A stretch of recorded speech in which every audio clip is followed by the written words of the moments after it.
All right. Are we ready? We are. Maybe we'll put some Yeah. jazzy music actually too. Mhm. Okay. So before my What If year was even released, this is like a fun fact that not a lot of people know. It hit number one in pre-releases on the Amazon job hunting charts, which was ridiculous. I felt so bad for those people and that they were going to want a refund after reading my book because there was no job advice whatsoever to be found in it. But people do reach out to me all the time for career advice, and I don't ever know what to tell them. But luckily, I know some people who do have really good career advice. So I've told you already this season about my partnership with EvolveMe, a professional development company for women in midlife. And on Extra Shot, we are doing some amazing things. And I brought in EvolveMe's co-founders today, women's career strategists, Harvard grads, moms, and rock stars for a very special segment I've called Ask Judy and Linda. So welcome to Extra Shot, you guys. Thanks so much for having us here, Alicia. We're really excited for you. Yeah, thanks, Alicia. I'm excited to be here with you, and I'm really excited that you're going to take all the pressure off of me answering this question that has come through from the wonderful Amy. So I'm going to read to you Amy's question, and we would love to hear your advice. So Amy writes, I have been a civil engineer my entire 9-year career, and I often find myself dreaming of what could have been, or more so, what could still be. In the beginning, I was making career decisions based on what was easy or most beneficial instead of what I was passionate about. After I used my maternity leave benefit this year, I feel like I will have gotten everything I need out of this career. I want to set a positive example for my daughter of enjoying going to work. Life is too short to be unhappy for 40 plus hours a week. Amen on that, Amy. I tried switching careers over a year ago and applied to 13 entry-level jobs in various industries and got zero feedback. Most of the companies didn't even bother to reject me. I was completely ignored. Much like you, I was overqualified for these positions, and I just wanted a chance to explain my desire to try something new. You were lucky to have either background knowledge or strong personal connections for your internships. How should I convince people to give me a chance in an industry where I don't have experience? Most jobs don't allow the flexibility to take a month off of work to pursue an unpaid internship. So I would have to quit my high-paying job to take that path. Without testing the waters through an internship, I'm afraid I'll choose a new career that won't be what I imagine and may fall into these unsatisfied feelings again. Thank you, Amy. So, brilliant and wise women, what do we have to say to Amy? So, Amy, this is such a fantastic question. And first, know that this is a type of question that Judy and I hear all the time. So you're not alone. So the first thing I would say is, you've been a civil engineer for 9 years and you're wondering, what could be, but it's really important to lose the regret about your role that you have now, because taking a role, in that focuses on your strengths, what comes naturally to you, and what you can get compensated well for, that is a great foundation for taking your first job.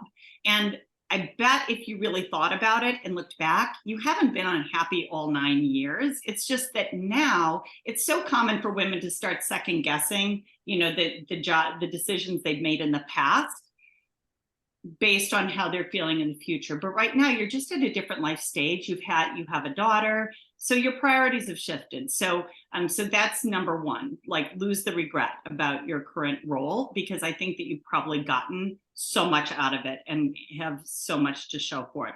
And then stop and think what you have liked about your career and what it is that's missing. You don't have to throw the baby out with the bathwater. Just try to focus on what's missing, and that will give you some clarity as to what you are looking for in your next career. Because otherwise, if you're kind of just throwing resumes out to just explore different areas of interest, it's what we call a spray and pray method. So don't feel bad that those didn't work out, because what you need to be able to do first is take stock, get clarity on what it is you're looking to do, and then start taking stock of your skills that you have right now, both your technical skills and those softer, more transferable skills. Take stock of that and think about how those can match with a next opportunity.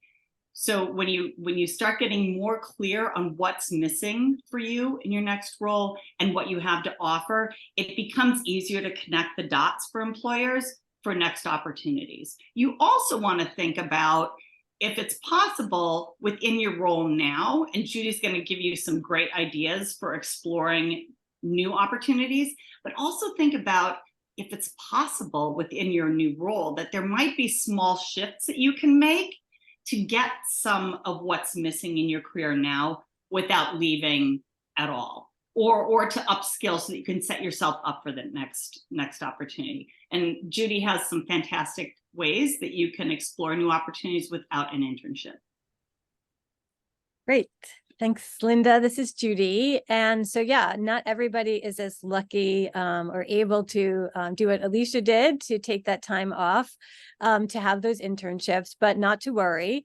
There are very concrete, specific ways that you can test the waters without doing an internship or even leaving your current role. And we have several tips for that. And we've worked with many, many women who've taken these courses and been successful. So we wish that for you. So the first one is talk to people who have the roles you actually want, right? Connections are going to help you.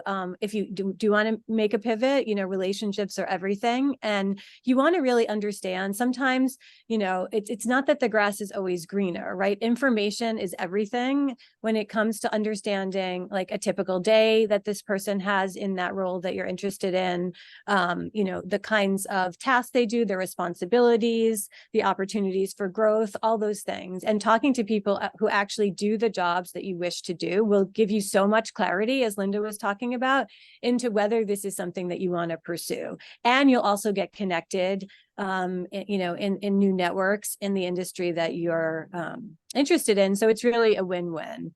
So, you want to ask them, like, what are the technical skills that they're looking for? You have so many.